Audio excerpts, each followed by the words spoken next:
Good morning anyway, Martin White, Primark.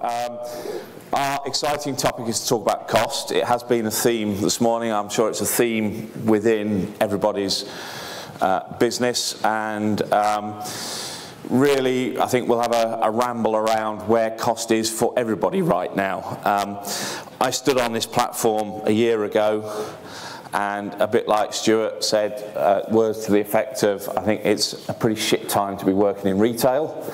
And guess what? It remains a pretty shit time to be working in retail with the weather like this, particularly in apparel. The fact that we're all under intensive pressure in all our markets, whether it's the margin on the product, the purchasing cost, whether we're dealing with the fact that fuel prices have gone up by 16% last year and probably go up 16% this year, whether it's the fact that ocean rates have doubled in the last 3 months, and who knows what they'll do in the next 3 months.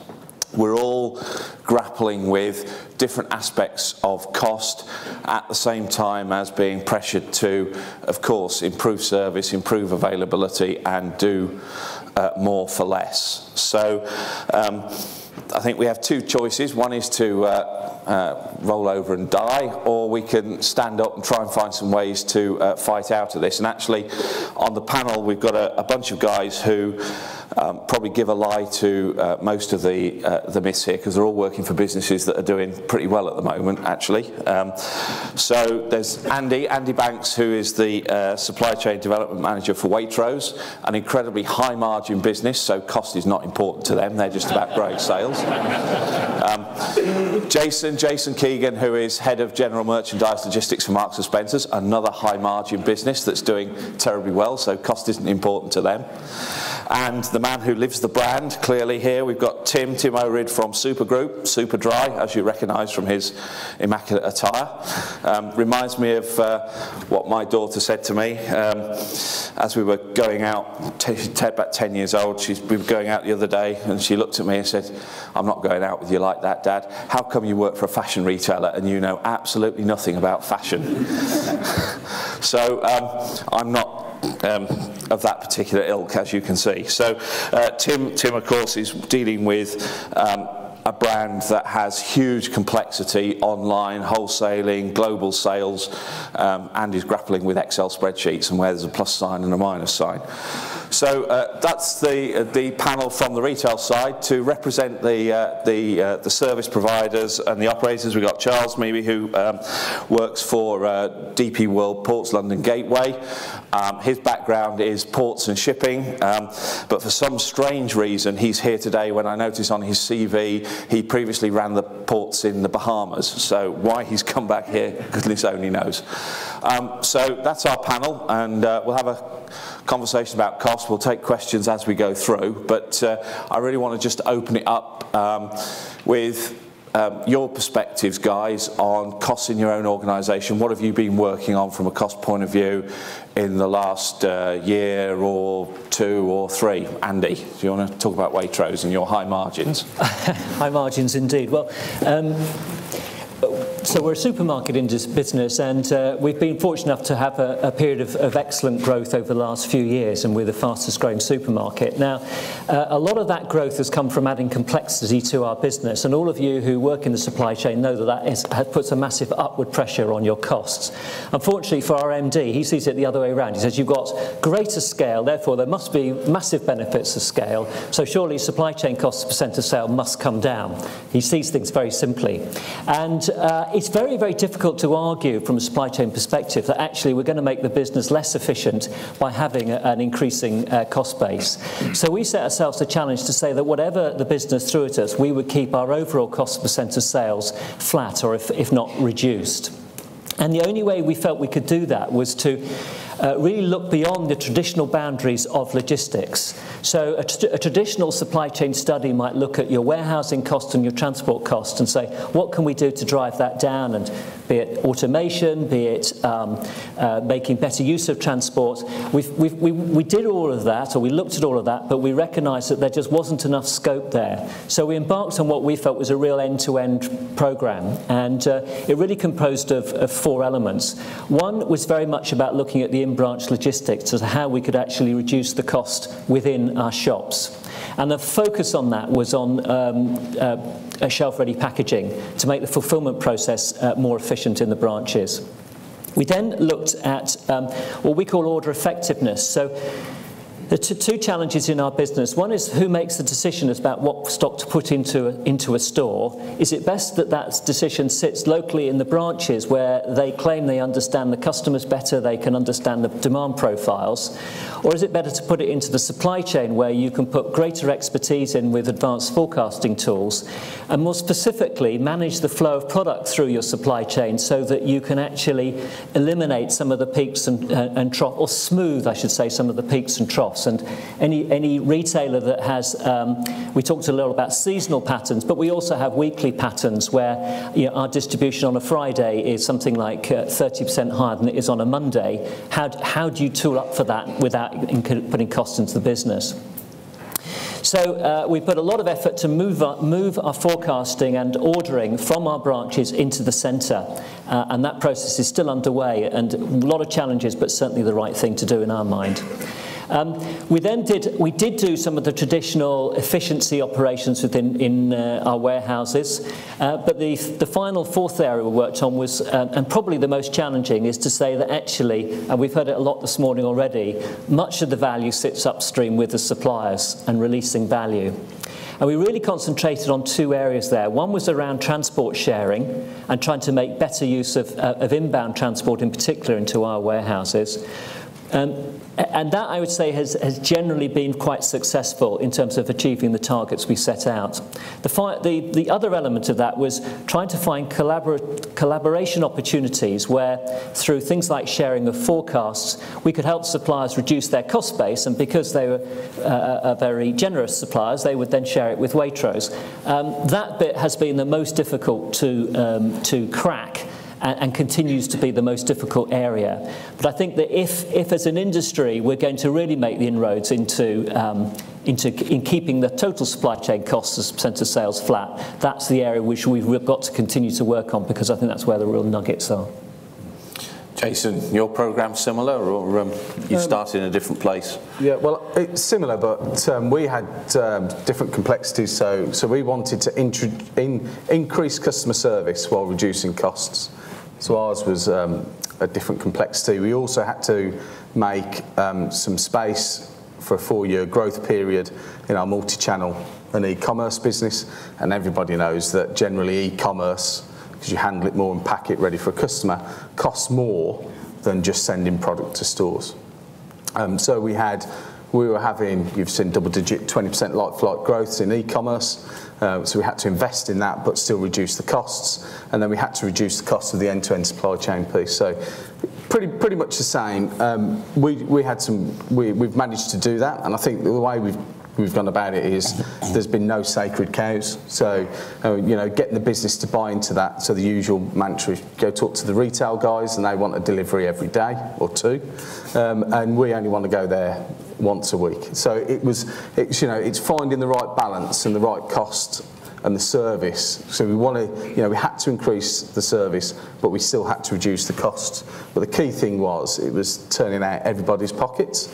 And I think any of the service providers and there's a few of them in the room today, I think if you're going to chat to them, they think, they'd comment they'd had their pockets turned a few times over the last few years, but it's a partnership, and we're not in a good place as a retail, as a sort of high street retail sort of climate, and you have to do what's necessary.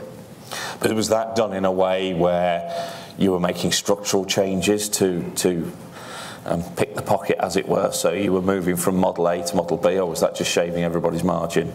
No, it was both. And there was we created what I presented last year. We created this forum called One Team, where we all joined together as partners. I shared our problems against all of the service providers, and we drew up a 3-year plan about how we were going to go after those savings. And the cost service initiatives, and we've increased service massively, and we've over-delivered on the cost challenge. But it gets harder every year, and this year there's yet again another challenge sent out to us, and it does get harder and harder. But it was about reduced our transport fleet by 26%, reduced our total warehousing by 20%. but we're still handling more volume through that. So capital, won't go into the business and said we can do these efficiencies, but we need some capital input to make some of the warehouses much more efficient and get the product flows much more effective.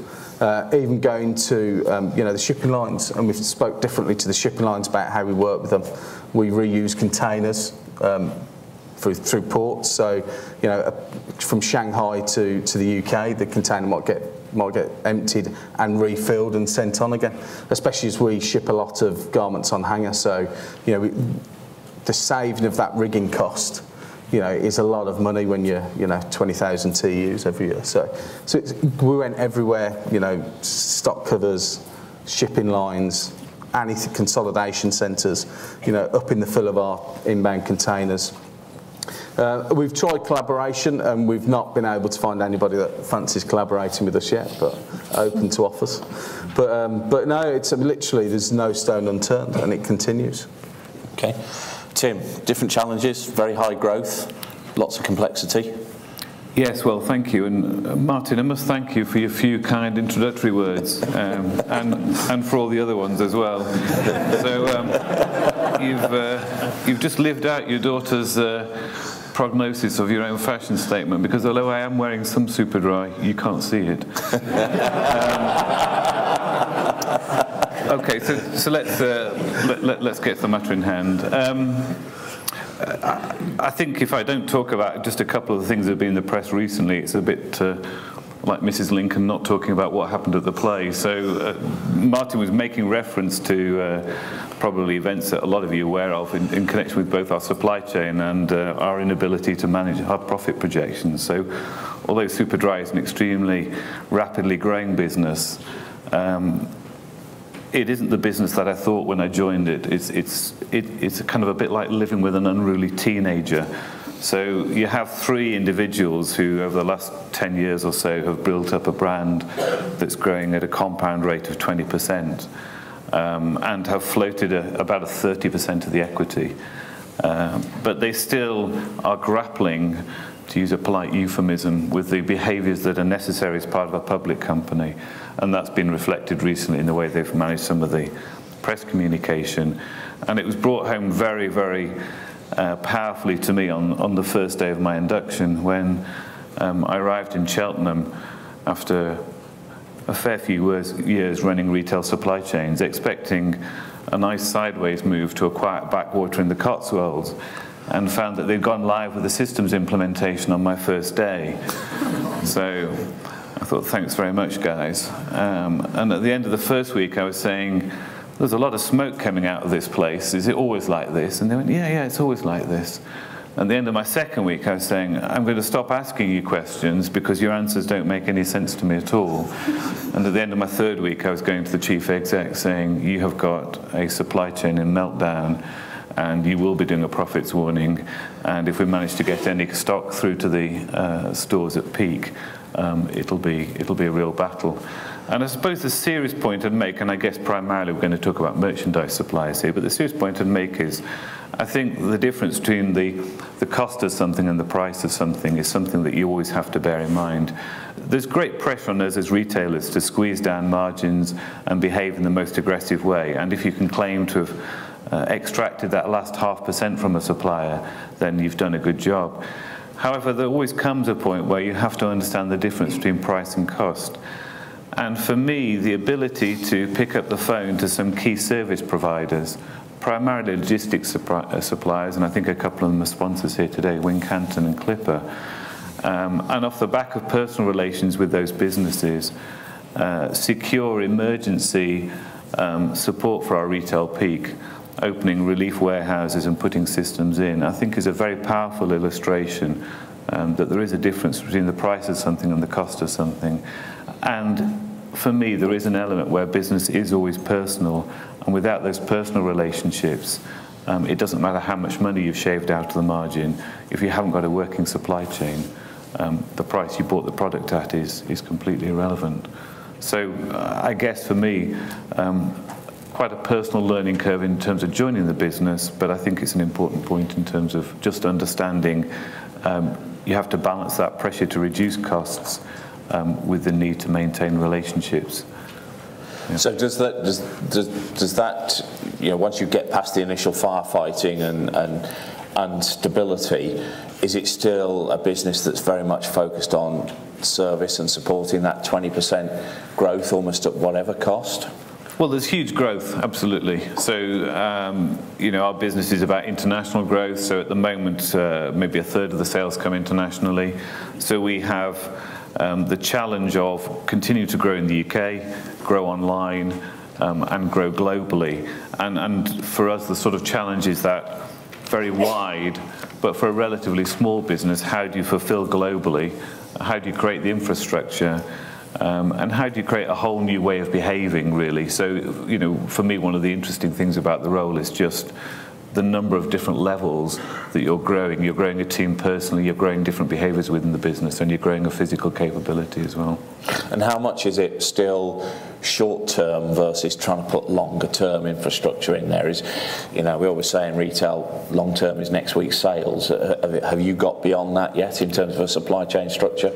Absolutely. I think the absolute requirement is to do both, Martin. I think you're right. Any retailer lives and dies by tomorrow's numbers versus last week's numbers. But I think the fatal mistake a retailer makes is to ignore what is important isn't necessarily what is urgent, but it is still important. So unless you're planning for tomorrow and next year, you won't get to where you need to be. And it's the complexity of delivering today whilst planning for tomorrow, I think, is one of the things that makes supply chain so interesting. Charles, I guess you're at the other end of that in terms of big port infrastructure. The UK has long been moaning about being constrained because we don't have enough ports to support supply chain either in or out of the country. But these things take an awful long time. Discussions, I guess, around the new Gateway port being going on for 15 years or so, and we're still not quite there yet, and probably if you knew what the market state would be, you wouldn't have chosen to open at this sort of time. Is that part of the cost? Are you going to be part of the solution? Are we going to see reductions in our port terminal handling charges going forward because there's this new capacity? I think there's some really good points you put in there, Martin. I mean, port infrastructure is long-term planning. You have to have big binoculars, you have to look forward. And what we're doing here is responding to customer demand. And that customer demand is born out of the very significant volumes are moving on the east to North Europe trades, and how the shipping lines responded to cost reduction by putting bigger capacity and ever bigger ships onto that. And the ports need to be able to cater for that. They need to be a modern platform with high productivity to give those high-speed turnarounds to get that capital asset moving east-west and not sitting in the ports. And the UK has been crying out for modern port capacity for a long time, as you say. So this is our response to that, but it's more than that. It's about putting it in the right location. And finding the right location is very difficult. Typically what you're doing with a new port is building it further away from where the population centres are, because you're going to look for deep water. In the case of us at London Gateway, we're actually bringing the ships closer to the markets. And within a 50-mile radius of London Gateway, you've got in excess of 15 million people living. And it is the economic hub of the whole of the UK, that London market. So we're bringing the ships closer to the end user. And what that then does means the transport distances from the port to the hinterlands to where your existing networks of distribution hubs are reduced. And that's right through to the Midlands. Literally through to the Midlands you can save in the order of £50 a container on transport moves. So these are significant numbers when you multiply that up onto the volumes that are activity that are happening. And then we have the additional differentiation at London Gateway, where we have the ability to build out 9 million or just over 9 million square feet of covered space, and very, very large buildings as well, in excess of a million square foot building, if that's what's required. But also we're looking at not all just the big retailers or the big movers of cargoes, but multi-users as well. So the facilities will be there to cover everything. And the thing that really strikes me about London Gateway with that location is the opportunity to save money, to reduce the transport distances, to be plugged into the deep sea networks responding to that ultra-large ship deployment. I've taken your 50 quid a container. My freight forwarder's in the room somewhere. Jeff, next year's budget. Thank you very much. Good. That's my job done for today. Excellent. In terms of the shipping, there's other operators, collaboration. Jason, you talked about working with third parties to help reduce your costs. Andy, you tend not to, more in-house. Is there a... Do you find it easier to get value when you can control things directly yourselves than with third-party partners? It's interesting. I mean, the Waitrose is part of the John Lewis Partnership, so we're all co-owners, and there's a constant debate amongst the business of whether we should do everything ourselves or we should work with partners. In John Lewis, we tend to do the majority ourselves. Within Waitrose, we have more of a hybrid model, so we do see the importance and value of working with partners. I think the key thing for me is you have to see them as partners. They're not, if you like, just service providers. We basically try and maintain very long-term relationships with our partners, and we've sort of coined the expression with this year's with the Olympics is you've got the bat and don't drop it. So we're not going to change for the change of it, but if you don't keep your pencil sharp and you don't keep on contributing to the value of the overall business, that's when we will look elsewhere.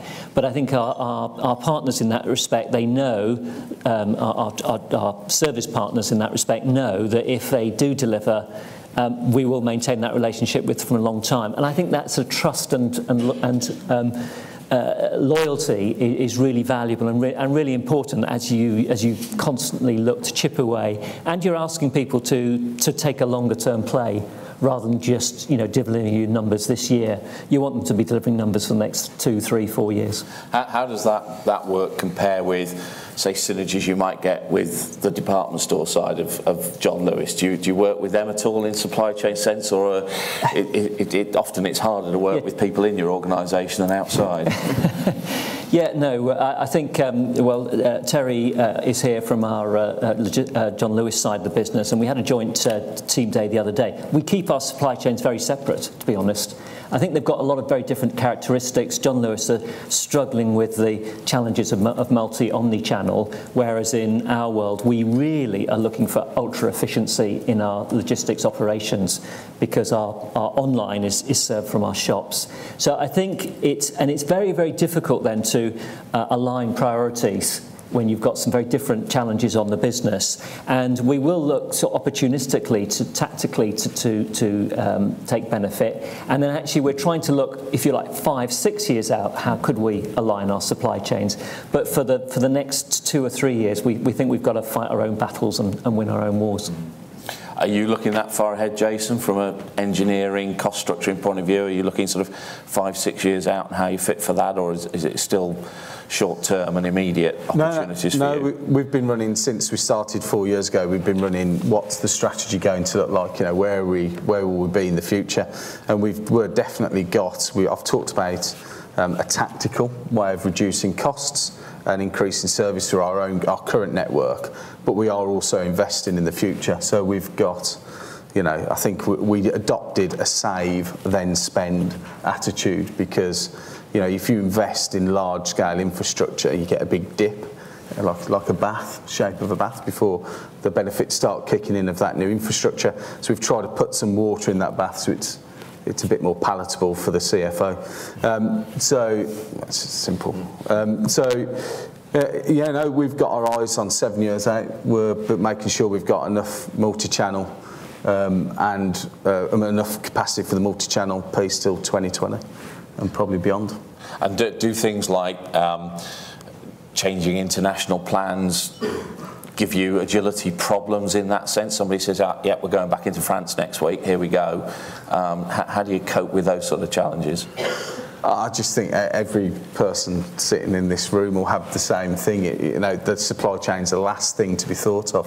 And I think that's where, if you've got a good balance of whether you're running it in-house or the intellectual property sits within the retailer, and then your partners help you execute and help you get the problem, solve the problems to whatever you've been thrown at on a Monday morning trading meeting. And I think that's where you get a good balance between, you know, the outsource versus insource. So one of the things we have done over the last 4 years is we've insourced the intellectual property. So I think the balance was too heavily on the service providers before, and actually I'd say there were 3PLs before. And now it is a lot more partnerships. Although, you know, partnerships, you do have to have awkward conversations around costs and services. Otherwise, you have to treat them like they're your own team. So I've got 2 simple rules. Would I work for the service provider or partner? And would I employ the people they're putting on my contract? And if the answer's no to any one of those 2 questions, then you've got to have a conversation and change it, or it just won't work. Because you won't treat them like your own team. Yeah. Okay, we've got a couple of minutes. Perhaps it's a good time to open it up to the floor if there are any burning questions for the panel. There's a microphone doing the rounds. I'll stand up so you can see me. Zen Jaworski, Supply Chain Academy.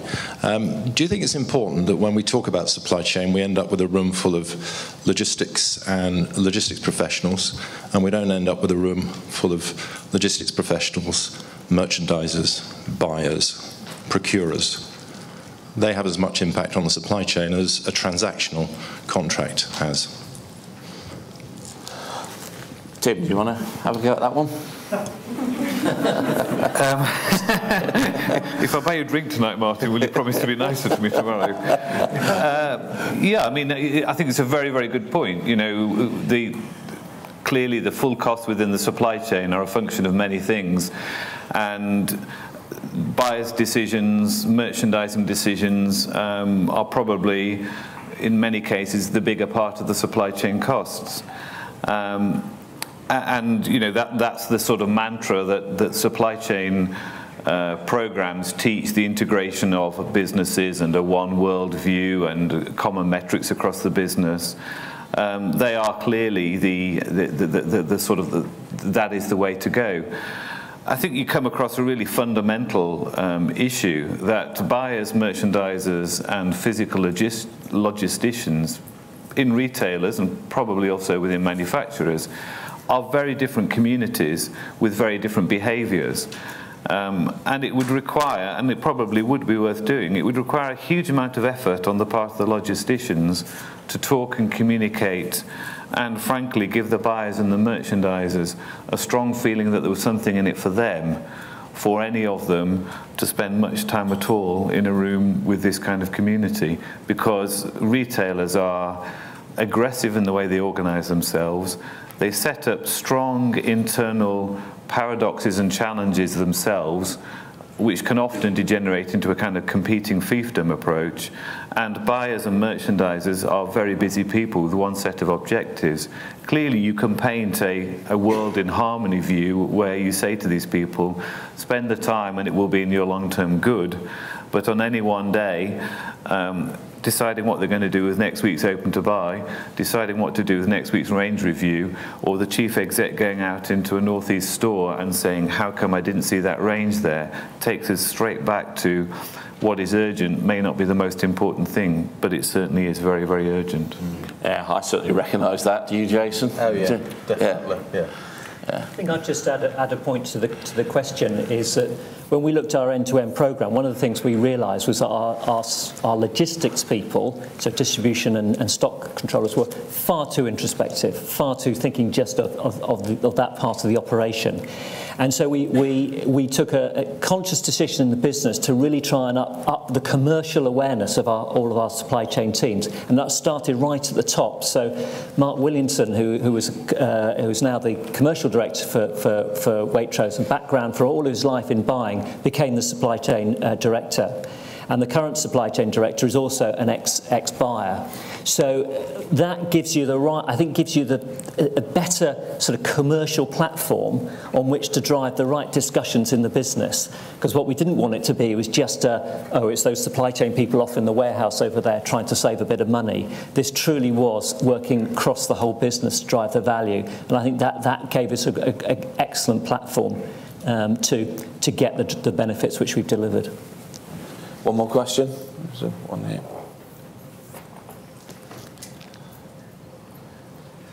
Morning, Juan Chaparro from Inditex, Spain. I would like to have you have two questions. The first one is, in order to know how the supplier should be aligned with those strategies, the first question would be, what's the proper purchasing policy, if you identify that? And the second one, if you identify, let's say, a particular profile of supplier that is the proper one to be absolutely aligned with the policy. So in terms of purchasing policies and supplier alignment, and I guess the impact that those make, is there a right way or a wrong way of doing it, is the kind of crux of the question. I mean, Jason, does it impact? Do you have different strategies of doing it, or is there just a Marks and Spencer way that all purchasing policies are done the same way and all processes follow? No, we have different purchasing policies. So we'll buy direct, FOB, or landed into the UK. So. But each one of those have certain ways of going about things, and it doesn't matter how they're procured. The supply chain policies that we've rolled out and will agree with the sourcing director, we'll have to apply to all of them. So for example, I've got a team that works with me that literally might as well work for the sourcing director because they're in the factories. We've got them based in all the regional sourcing offices, and they're going into all the factories. And so as we're rolling out a new packaging and distribution, IT systems, and new boxes, labels, cartons, ways of working. So my team will go out and do all the training, but you know, and this is a bit of Zen's question as well. You know, the suppliers will not take any interest or notice of me coming out and saying you need to pack it in a new box because I don't write his check. Yeah. So you've got to team up with the sourcing director, and you've got to get those guys on board, and the head of region or the regional sourcing director as well, because what they'll say is, look, unless you do this, I'm going to have to find another supplier. And until you get that business buy-in, you'll never make any changes because you don't write the check. You know, that's just from my experiences. And if you admit that, and then get a really good team, a joint effort team from the sourcing guys and the physical supply chain guys, you get buy-in, and we've seen that. We've been changing lots of packaging recently, labelling standards, and how we move product. We've also been moving away from landed and moving into more buying FOB. So I think 4 years ago we were only purchasing about 20% FOB. It's over 50% now, and that will carry on north up to 80–90%. So lots going on. You've got to hook up the sourcing directors there and regional offices. Just to sort of add to that, I think I heard you from Inditex, and in my own world, I think there's a big distinction between what I would call own label product and branded product. And I would define them primarily as kind of open or closed suppliers. So an open supplier may well be a manufacturer of your product, where you're going to a very sophisticated cost-up approach. It's a very open, often quite a collaborative relationship where you're sharing a lot of information, and that clearly is, you know, the kind of classic own label model. I think conversely, if you look at a couple of behaviours recently with branded suppliers, it just brings home the reality of the relationship. And I was very struck with the situation that the Game Group in the UK and in Europe were under recently, where effectively what you had was a declining credit situation which made key suppliers nervous, and in turn their behaviour then very significantly impacted on the group's ability to trade. And that for me is just a very powerful example. With a closed supplier, it doesn't matter how much kind of you talk about sharing and partnerships. When you get to a very pressurized situation, there is a strong incentive for both parties to behave in a narrow view of their self-interest. Contrastingly, that you'd look at what some of the music suppliers did with HMV Group at the end of last year, where HMV were maybe not quite the same situation, but in return for changes around the trading terms, some of the suppliers actually took a small equity stake in that group, and I think that's a model approach. But I think with a closed supplier, there is an awful lot of the dynamic that is simply about a price negotiation, and accept the reality. A lot of the relationship goes with who is the bigger out of the two. Thanks, Tim. Well, at that point, I think it's time to call a halt, go to our next session. But hopefully our veteran panel here have shared one or two insights with you. I think we've all been around the block a few times, and I'm sure some of this discussion will continue through the day and into tomorrow's session. So please join me in thanking your panel for this session.